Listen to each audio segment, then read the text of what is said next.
The Subcommittee on Europe will come to order.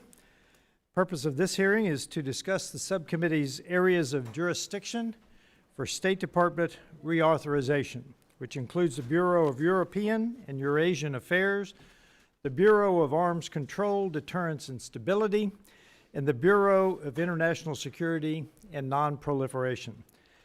I now recognize myself for an opening statement.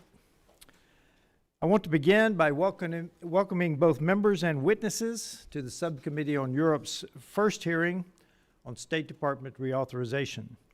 Under the leadership of Chairman Mast, each subcommittee has been assigned different bureaus from across the State Department in order to conduct oversight, explore potential reforms, and to ultimately authorize the bureaus into law.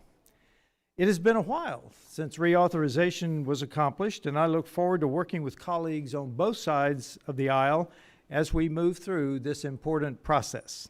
It is essential that Congress takes up its responsibility to authorize a State Department that is fully able to execute the mission of making the United States a safer, stronger, and more prosperous country. As this is our first hearing on this subject, I'm going to provide a brief introduction to the State Department bureaus this subcommittee will be overseeing in the 119th Congress.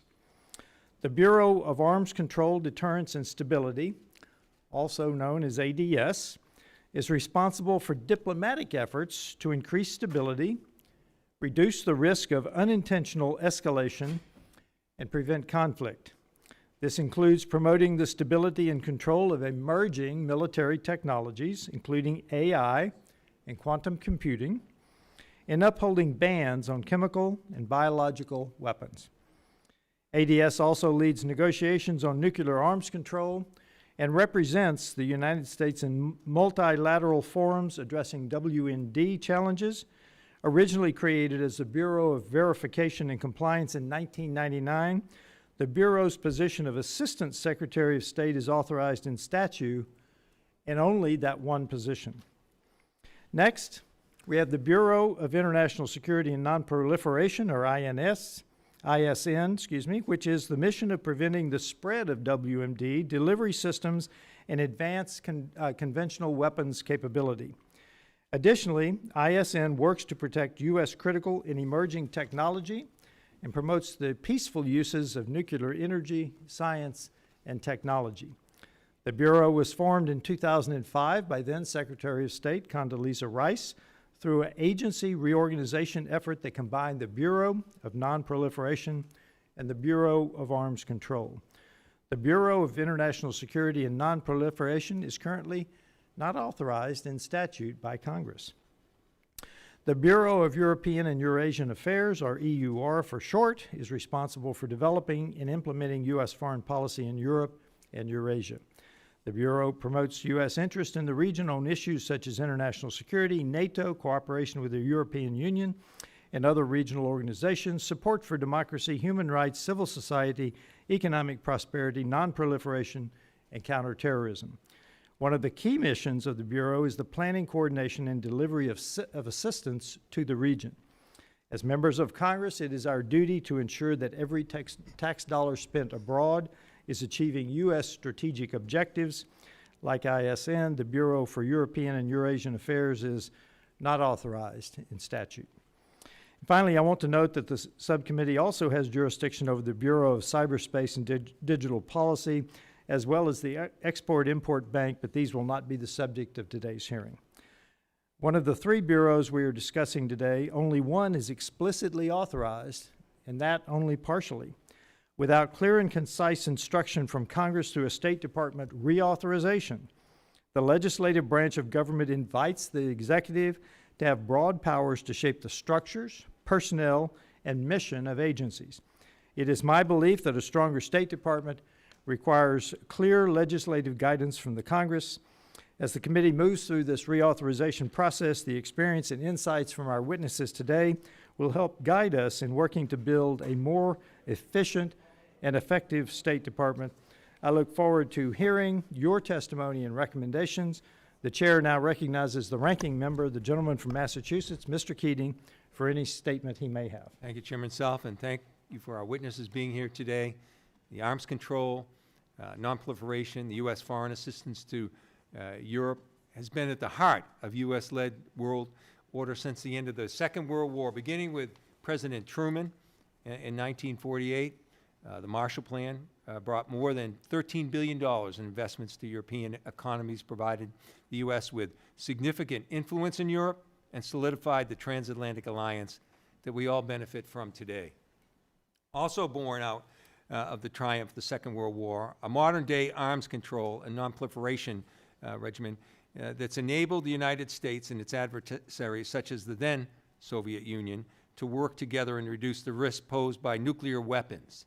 I remember a time where every American feared for their lives during the Cold War, and literally when I had a neighbor a couple of streets over who built a bomb shelter in his yard. The Bureau of International Security and Non-Proliferation, as well as the Bureau of Arms Control, Deterrence, and Stability, are critical to ensuring Americans never again live with this fear. But we didn't come here today to discuss history. We came here today to talk about the future of arms control, international security, and foreign assistance to Europe. The Trump administration has said it's pursuing a foreign assistance agenda to make America stronger, safer, and more prosperous. Ostensibly, this includes countering the malign influence of Russia and China. Our foreign assistance to Europe does that.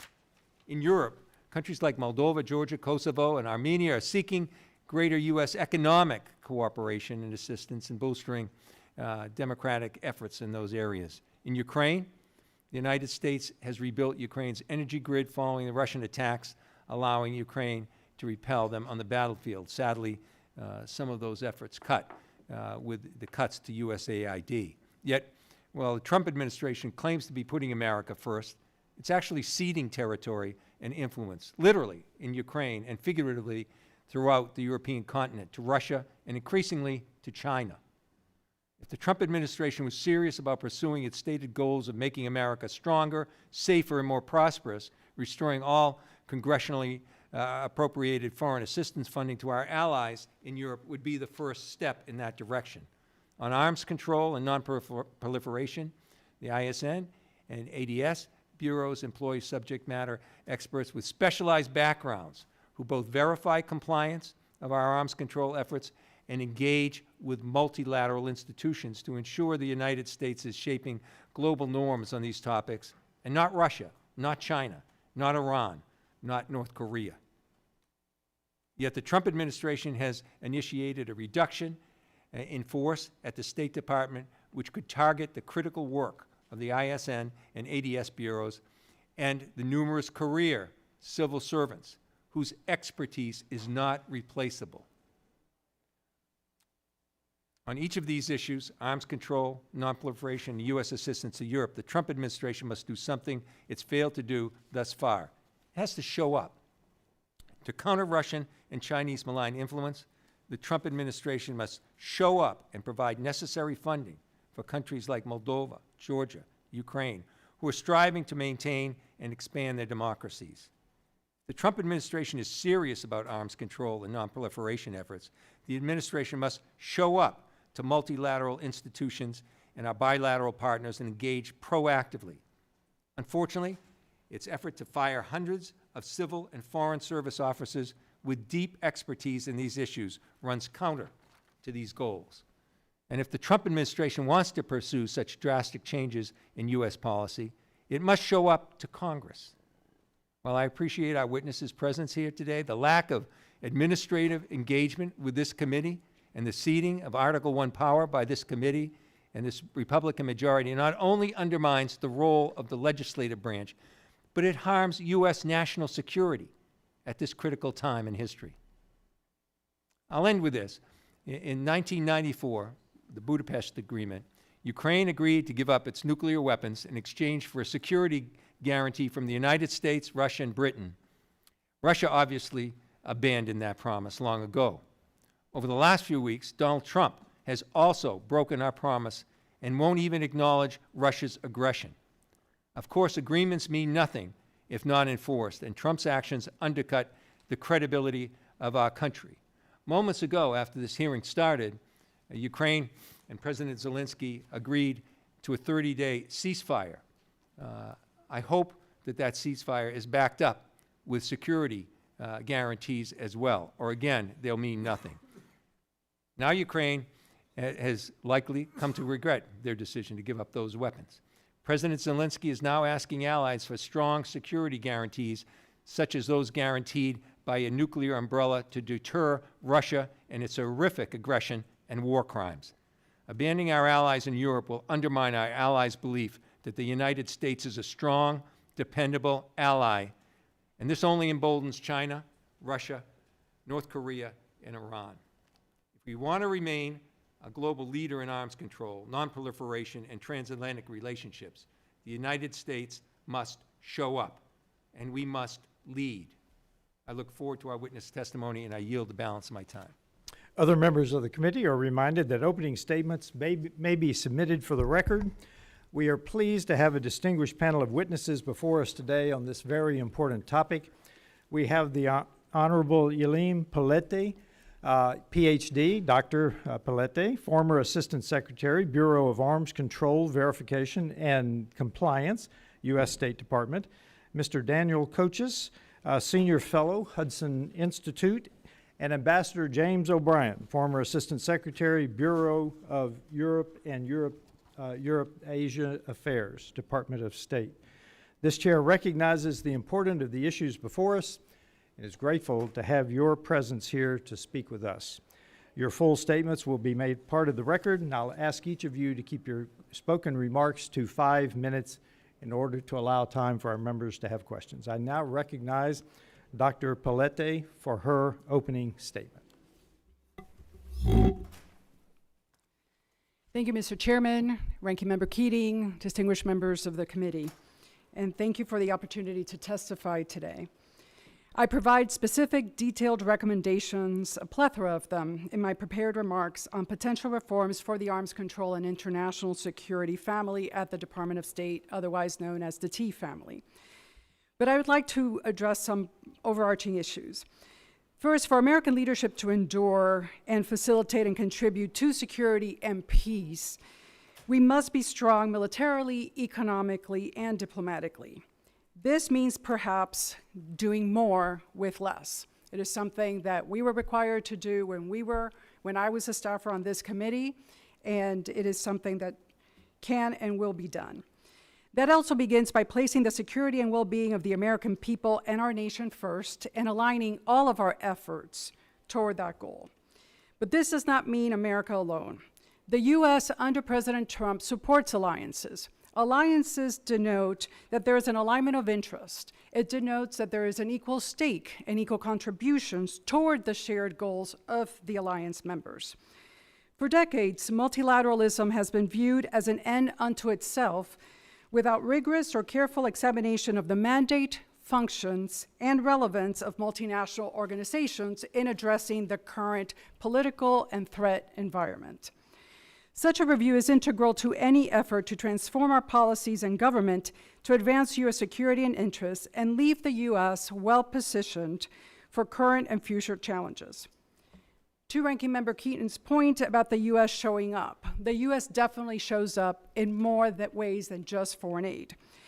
In my areas of jurisdiction and when I was at the State Department, we show up via Aegis ashore sites in Europe, via U.S. Navy ships with Aegis ballistic missile defense capabilities and systems. We show up with Patriot systems in the European theater, as well as other support. This all through the U.S.-European phased adaptive approach to the defense of the European theater. I, too, firmly believe that the work of the T family, where diplomacy, intelligence, and defense converge, is an essential tool in the U.S. arsenal of national security instruments of power. It embodies peace through strength, including via verification and compliance, strategic dialogues, deterrence, missile defense, policy, and assistance for nonproliferation efforts. I'm sharing a few of the observations included in my prepared remarks, some unpleasant, but we are all seeking to improve our capabilities. As Assistant Secretary for Verification and Compliance, I had the opportunity to indeed work with some brilliant, dedicated, forward-thinking professionals and faithful public servants and patriots in this space. but also observed others pining for and operating in a distant past or seized by nativism, losing focus of U.S. interests, priorities, and objectives.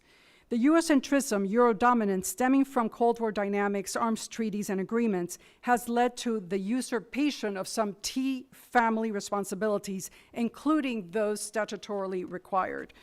The utilization by the intelligence community of findings and assessments by international organizations instead of providing U.S. intelligence. Manipulation of clearance processes to usurp statutory roles and authorities of decision makers and advance personal agendas. Examples include scope, content determinations relating to the compliance report, specifically with respect to Iran, personnel in the Office of the Legal Advisor reversing previously clear determinations and approved language on such matters as violations of UN Security Council resolutions, and Assistant Secretary level clearances changed before they reach the Secretary's desk. Some of the recommendations. To succeed in reforming, realigning, streamlining, and optimizing, there must be clear guidance and leadership on agenda priorities and scope.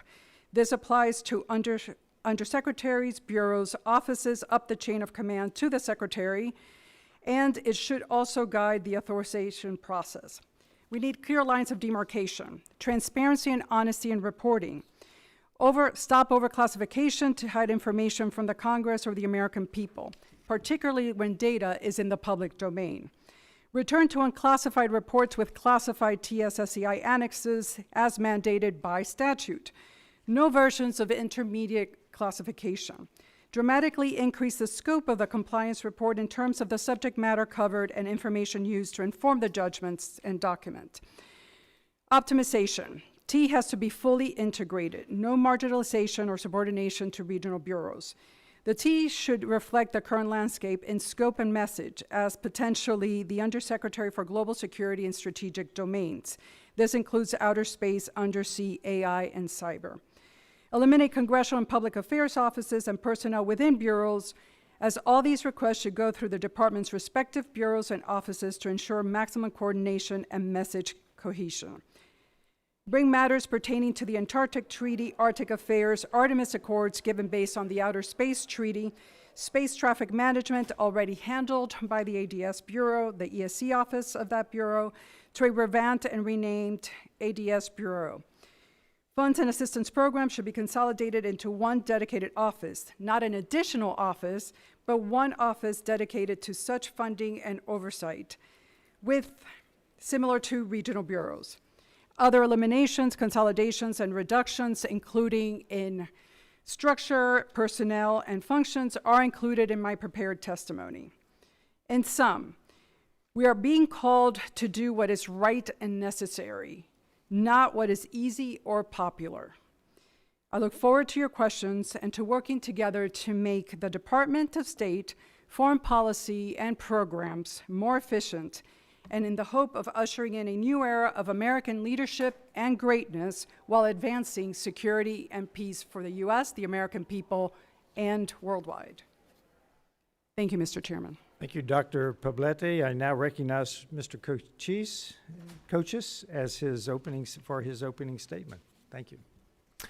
Thank you. Good afternoon, Chairman Self, Ranking Member Keating, and distinguished members of the subcommittee. Thank you for the opportunity to testify before you today on this important topic. My name is Daniel Cois. I am a senior fellow in the Center on Europe and Eurasia at the Hudson Institute, and I'm grateful for the opportunity to offer my testimony this afternoon. Please note that the views I express in this testimony are my own and should not be necessarily construed as those representing the Hudson Institute. The last comprehensive foreign relations authorization bill, reauthorization bill, was enacted into law over 20 years ago. At that moment, Vladimir Putin had only been in office for 2 years. It would be 3 more before he gave voice to his belief that the collapse of the Soviet Union was the greatest geopolitical catastrophe of the century. The invasion of Georgia and Ukraine, the annexation of Crimea, and Moscow's systematic shadow war against the U.S. and its allies waited in the future. In 2002, Russia was in fact the 4th largest recipient of U.S. foreign aid, receiving nearly $1/4 of U.S. dollars dispersed that fiscal year in the Europe and Eurasia region. The U.S., still reeling from the 9/11 attacks, had successfully convinced allies to deploy alongside us to Afghanistan. The push to focus NATO on out-of-area operations was underway, a decision that in retrospect has proven foolish and from which Europe continues to recover. In 2002, we retained a unipolar moment.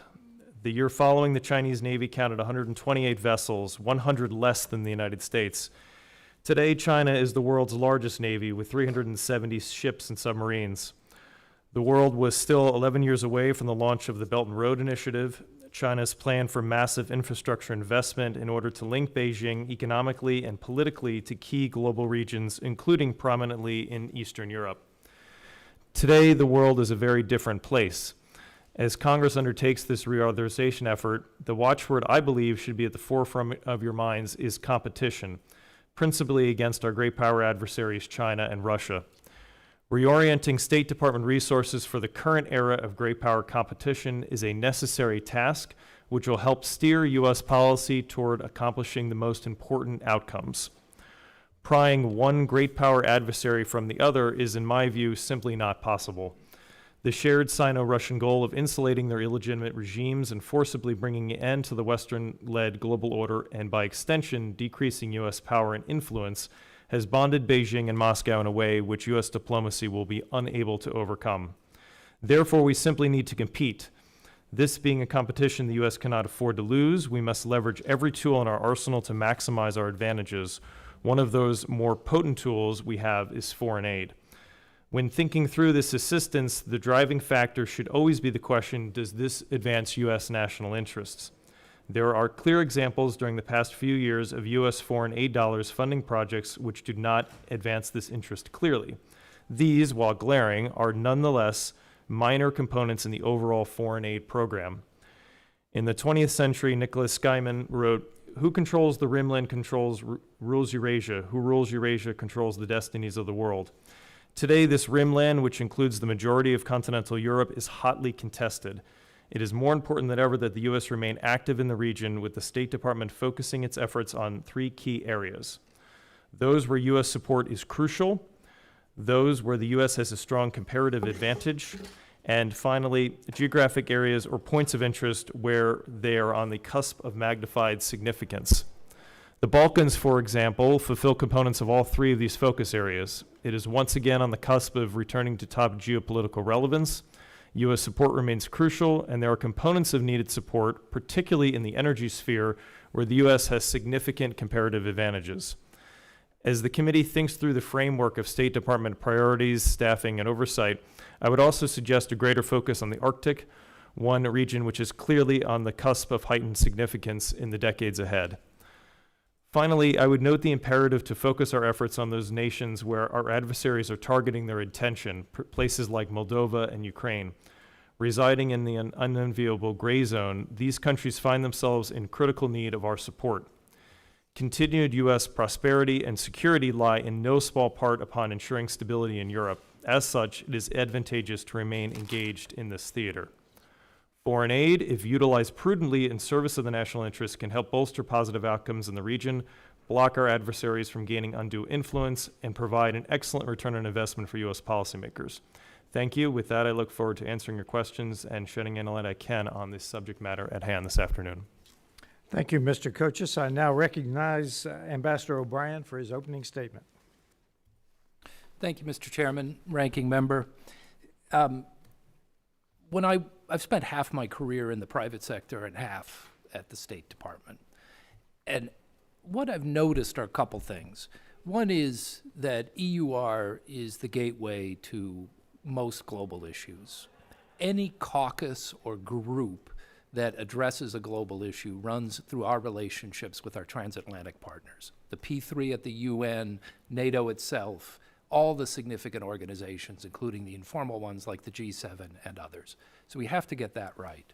That's why EUR ends up doing silly measurements, like much more than half the paper that goes to the Secretary of State, because it's that relationship that's the bedrock of all other functions in the State Department. The second thing is the State Department's always in a state of transition. Every year, a third of FSOs change over. Politicals like us kind of come and go every couple of years. Experts get hired. And even the civil service is facing an enormous transition as baby boomers hit retirement age. So The impact of that is that it's pretty easy to get your priorities in place in the State Department without a lot of barking like an angry dog about how the workforce is wrong. And I think what it takes is clear leadership, a set of criteria, and an approach that makes sense to the American people and that workers can follow. And I fear, frankly, Mr. Chairman, we don't have that now. Four points.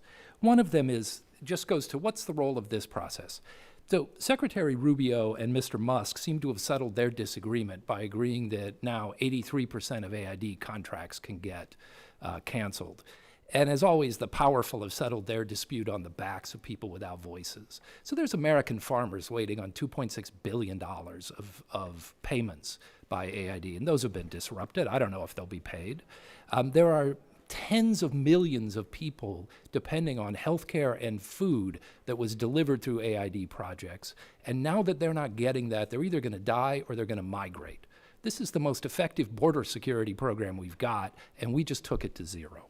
Now, the most significant element of this, though, is that each of these projects came up, of course, to this committee and 3 other committees for approval before the money went out the door. And the Secretary of State has now said that this committee was wrong on $4 out of $5 in the foreign assistance account. That's a pretty poor batting average.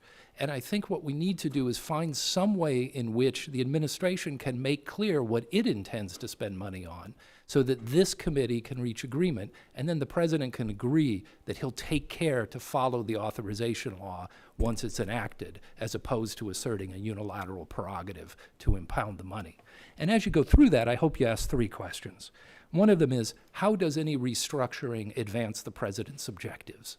Just to take one example, on arms control, every major agreement has been led by the U.S., and much of that expertise sits in ADS. So if we just start firing people, we won't be able to accomplish the kind of reductions the president says he wants in nuclear weapons. Second major question, can we get others to spend more money? We talk a lot about burden sharing in the military capacity. Here are others. In Ukraine, the United States spent, the AID, about $350 million on Ukrainian agriculture. This contributed to tens of billions of dollars that Ukraine spent on its own military. It also led that $350 million to $2.2 billion in private sector investment by American companies. AID also spent the money to help Ukraine get this grain out. If we want access to Ukrainian critical minerals, those things are going to have to transit Poland, for the most part, and maybe Romania, 2 countries we're kind of alienating right now. So I don't understand how what we're doing allows us to get others to contribute more. Third major question is, are we mortgaging the future? Our kids are going to get rich or get poor based on developments in artificial intelligence, biomedical sciences, and energy efficiency. The Chinese are trying to write the global standards in those areas. If we stand with our European partners, along with Japan, Korea, and some others, we will be more populous, more wealthy, and more experienced at writing the global standards that our companies will sell into.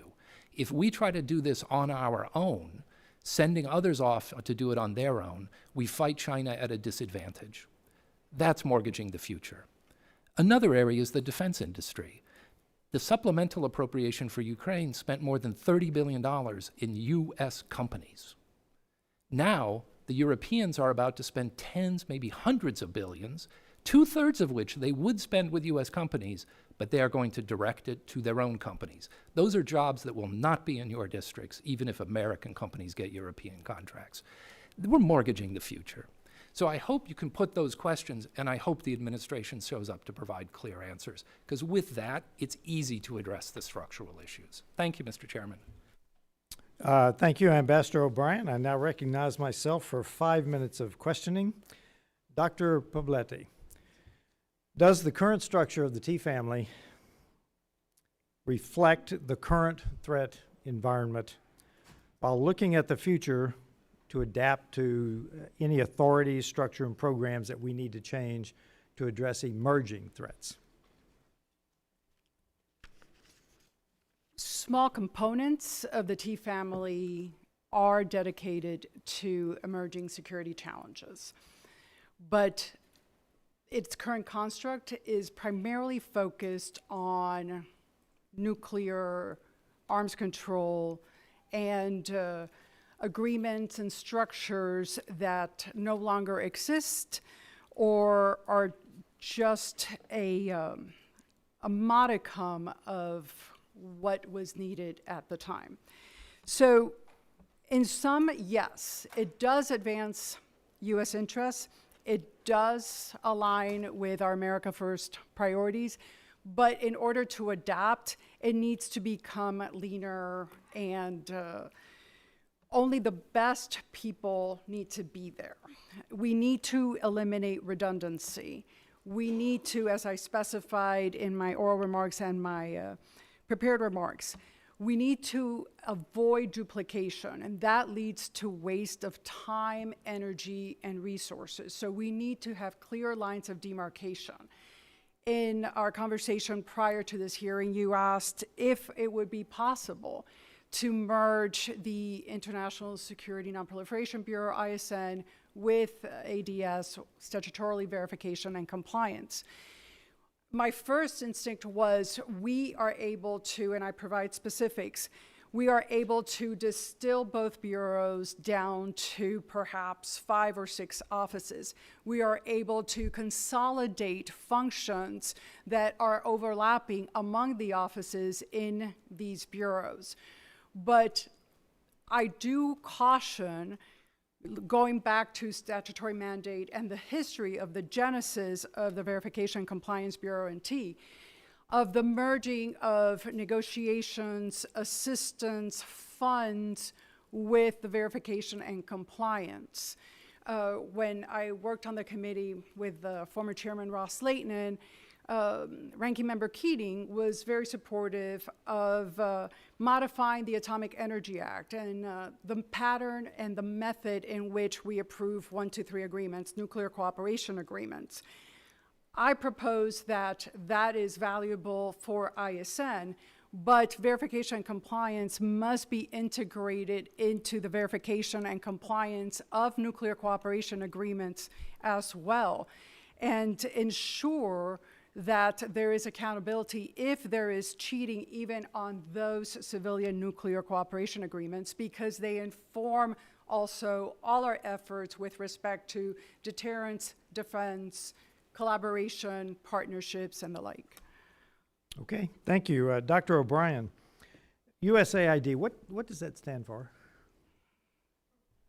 Agency for International Development. Ah, I thought so. Agency for International Development. You gave us 2 examples of USAID providing money for Americans. I think that's one of the things that this committee will try to get to, although USAID is not in our portfolio, but I needed to address that. So, I'm sorry, I don't understand the tension, Mr. Chairman. The tension is it's for international development. Right, by yes. Americans.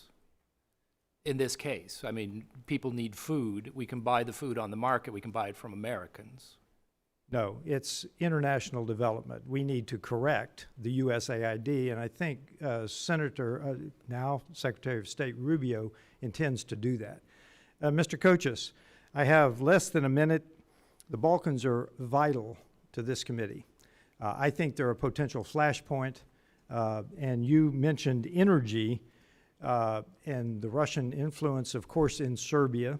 Can you elaborate on your view of how we become an energy partner? And you've got 30 seconds. Well, I completely agree. I think not just Russian, but also Chinese investment in energy in the Balkans has expanded quite significantly. I think in 2 ways. One, of course, is U.S. natural gas, trying to help those nations in that region build out their interconnections. And I think the other is nuclear. So helping to leverage our expertise in the nuclear sphere, I think will improve the energy picture there, and also some of the air quality issues and the sort of life issues that they have in the region, which are impacted by the heavy use of coal. Thank you. I yield, and I now recognize Ranking Member Keating for 5 minutes. Thank you.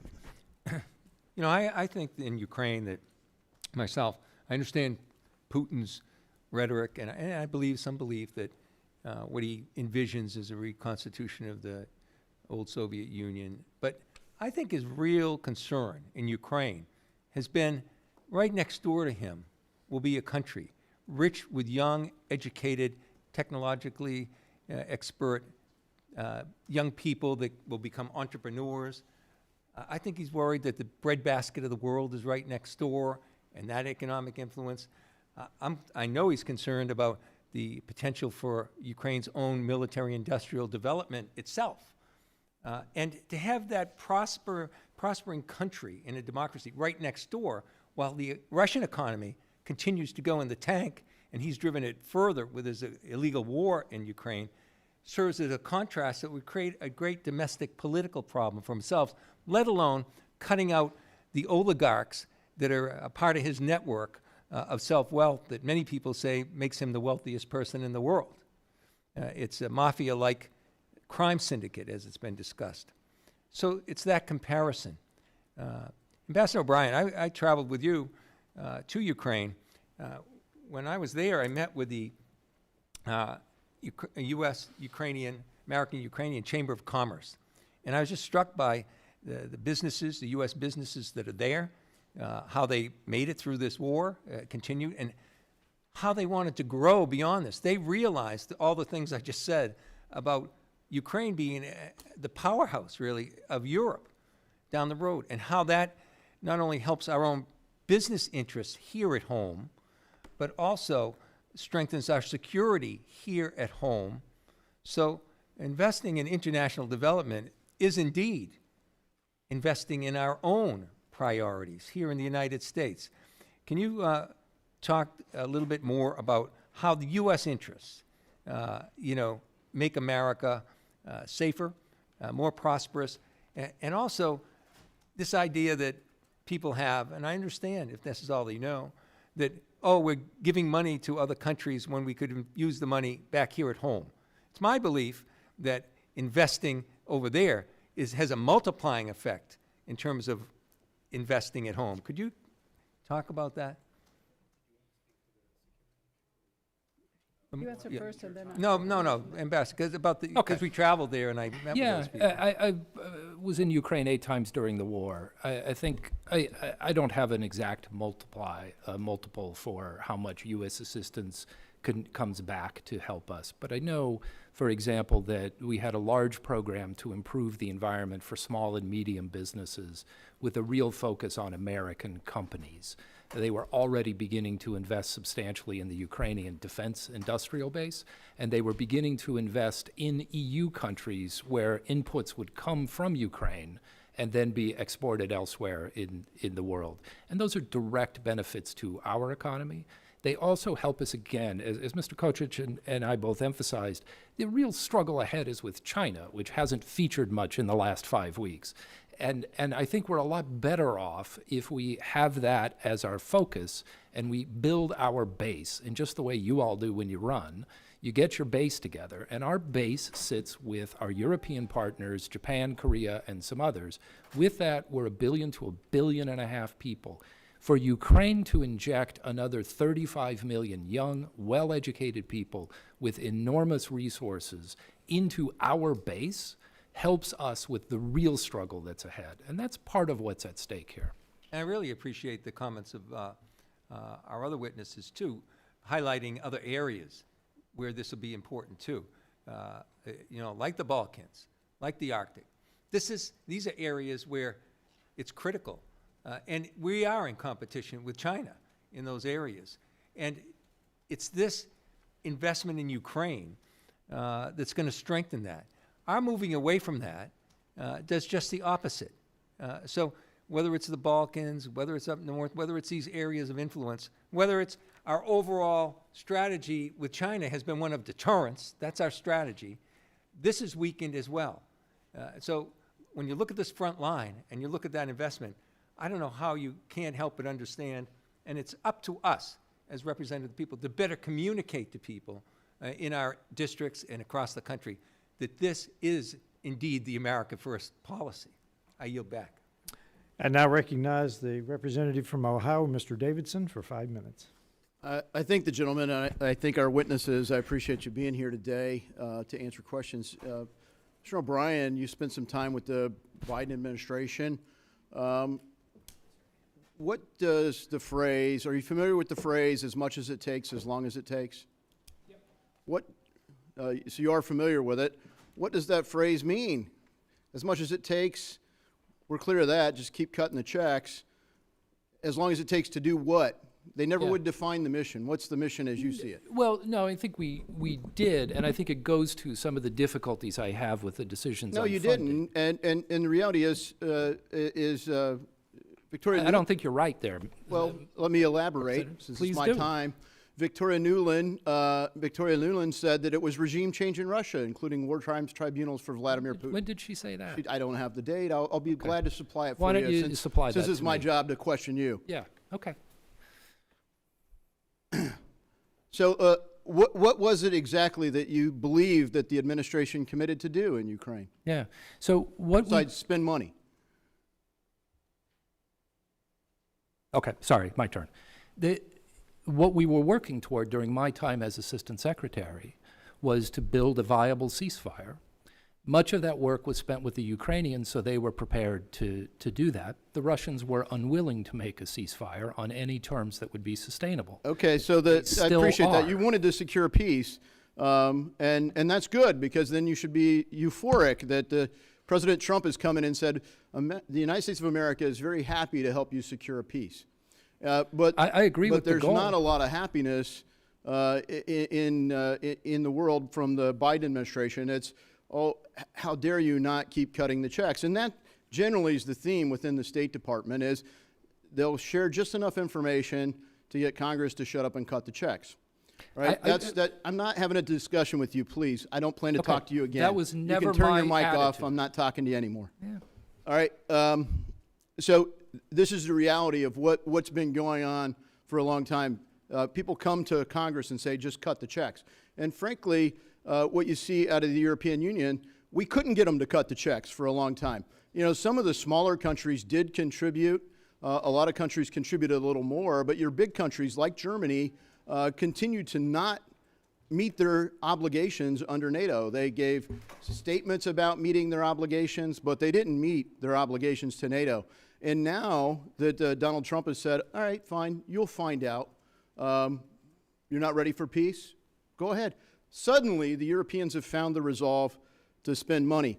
I just want to share a quote from Irving Kristol, a godfather of the neoconservative movement. He said in 1983, well before the end of the Cold War, he said, quote, if we have learned anything from the NATO experience of the last 30 years, that was, in 1983, it is the rediscovery of an old truth. Dependency corrupts, and absolute dependency corrupts absolutely.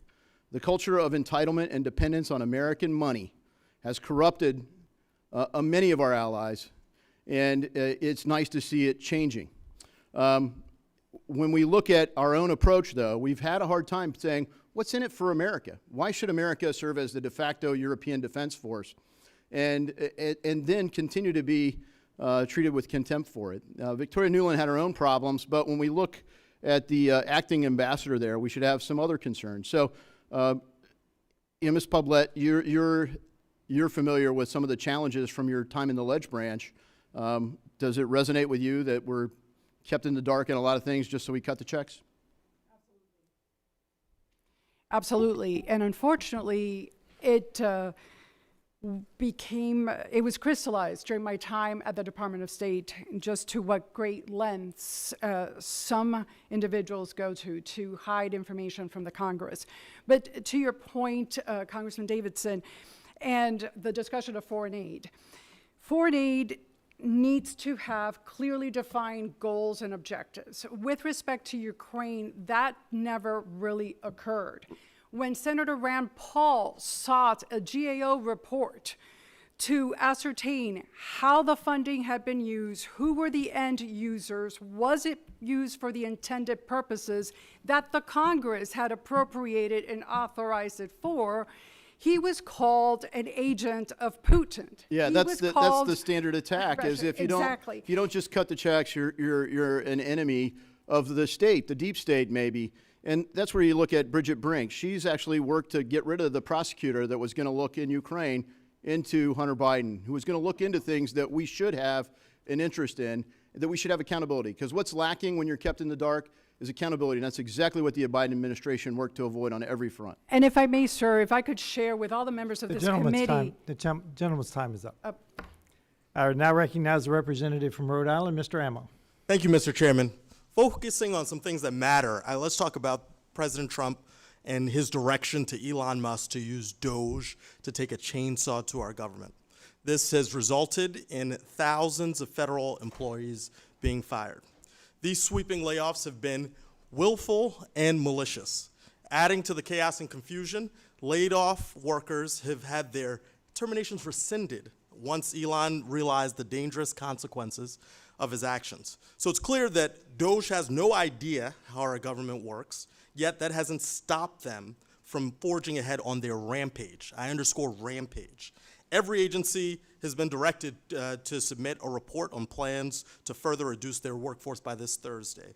Thankfully, the State Department hasn't had the mass layoffs of other agencies like USAID, apparently a point of contention between Elon and Secretary Rubio. However, there is a list of about 700 civil servants who could be fired circulating at the agency. And in the last 2 months alone, another 700 employees have resigned, nearly as many as typically resign in an entire year. So make no mistake, these proposed layoffs and forced resignations of dedicated public servants threaten our national security. It brings me to two subjects of today's hearing, the Bureau of International Security and Nonproliferation and the Bureau of Arms Control, Deterrence, and Stability, AKA the experts who work to prevent nuclear war and international arms trafficking.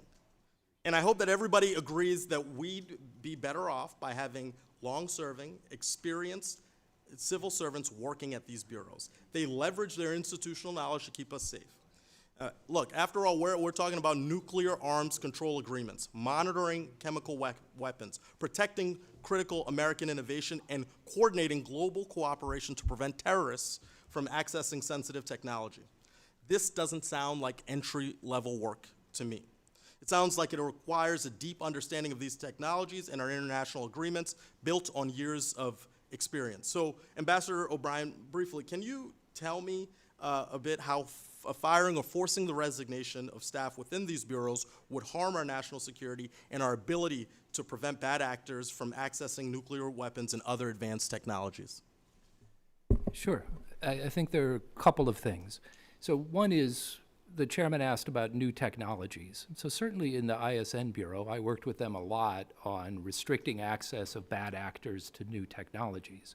The set of expertise that's available there on supply chains and the financing of trade in items that can lead to dangerous weapons is second to none and enables us to keep ourselves secure. And I saw again and again how we were able to restrict Russian, Iranian, and North Korean access to these items because of the expertise in that bureau.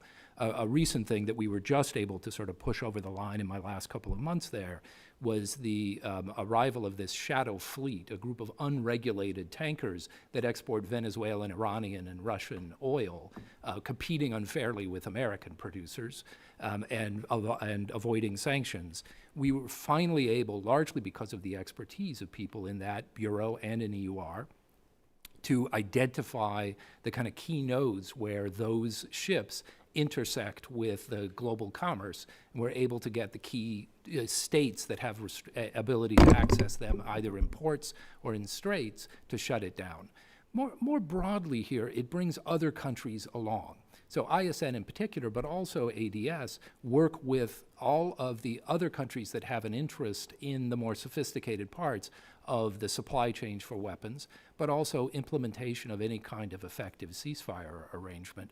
All that expertise sits there. Now, is it all as up to date as we would want? Again, there's enormous turnover in these places, and I think somebody needs to really dig in and see who works there now. ADS hired, during the time I was assistant secretary, a number of very experienced people in working on issues like AI, crypto, other ways in which bad actors try to come at our security. And I think if somebody takes the time to dig in, you may find that you don't need sort of broad structural changes, but you can actually just give clear direction. And that's what we're lacking right now. Yeah. Thank you, Ambassador. Quickly, before my time expires, President Trump isn't just weakening our national security by firing federal employees, he's detonating our relationships around the world. By freezing foreign assistance, our credibility with countries is being jeopardized. I look at countries like Armenia that has been moving closely to strengthening ties with the United States. So, as I wrap up here, the message that we're sending is one that's detrimental to our commitment to countries like Armenia who need us to be committed in this relationship as we move further. I yield back. I now recognize the representative from California, Ms. Kim. Thank you, Chairman Self and Ranking Member Keating, for holding today's hearing. And I want to thank the witnesses for joining us today. And good to see you. Good to see you, Dr. Philippe. It's been a while. Increasing stability, preventing conflict, and preserving and advancing effective arms control and disarmament measures are the core of ADS's mission. And we've repeatedly seen Russia reject U.S. proposals for talks concerning an arms control framework after the expiration of START. Additionally, I'm deeply concerned about the PRC's accelerated nuclear weapons programs amidst its escalating rhetoric. So can you talk to us about what ways can ADS be better positioned to work bilaterally and multilaterally to pursue effective nuclear risk reduction dialogue? Thank you. It's great to see you. If the congressman has left, but if I could start by making a couple of points. Number one, with respect to DOGE, how many members of this committee would not have loved to have had a tool similar to that, uncovering? But the ultimate decision makers are the Secretary of State, confirmed by the Senate, comes from the Congress. So it is just a tool. It is not conducting a rampage. President Trump himself has recognized the value of experts in the ISN and AVC Bureau, not specifically, but talking about how there are many good people. We want to retain the best of the best. But that does not mean that these two bureaus require over 300 individuals to keep the very best, the most knowledgeable experts to engage in negotiations of arms control, nonproliferation, and disarmament agreements and treaties. Not to be redundant, but is there a certain line of technical or scientific expertise that would prove beneficial if added to ADS? We have the current technical, military, intel, and scientific expertise. Ironically, and that's part of my recommendations, ironically, these bureaus are overwhelmed by policy experts, by messaging experts. So if we were to reduce the personnel and reduce the scope to those who have the hands-on expertise overseen by policy and expert negotiators, that would go a long way to being more efficient and more successful in our arms control, nonproliferation, and disarmament negotiations. Thank you. And you also mentioned in your testimony that about the Eurocentrism and Euro-dominance stemming from Cold War dynamics, arms treaties and agreements has undermined some T-family responsibilities relating to verification and compliance. So what can be done to ensure this trend does not continue? Again, the Tease family and the undersecretary needs to be treated equally to her P counterpart, for example. And statute must be the overarching guide, which means, according to the congressional report, not just the statute, but congressional intent made it clear that no regional bureau was to supersede determinations made by the Verification and Compliance Bureau when it came to those functions. And further, with respect to the reference to sanctions and Treasury, that intelligence is actually gathered primarily by the Department of the Treasury. And all bureaus at the Department of State are engaged in those determinations to impose sanctions. But with respect to the Euro dominance and Eurocentrism, if we want to counter China, as we did in the 45th administration and as we want to do again now, yes, a lot goes through Europe just because historically that is the case, but we cannot overly focus on just Europe. To counter China, we must empower every regional bureau and every bureau of the Department of State using all elements of U.S. power, not just those going through Europe. Chairman, I have a few more questions, but I'm running out of time. Do I have? We'll have a second round. I now recognize the representative from Nevada, Madam Titus. Thank you, Mr. Chairman. Well, like some of my colleagues, I'm appalled by Trump's actions to freeze all of U.S. foreign aid, abandon the USAID working professionals around the country and their families, and dismantling the federal workforce generally. These steps have led to unnecessary deaths for those people who count on programs that we have been involved with in health care.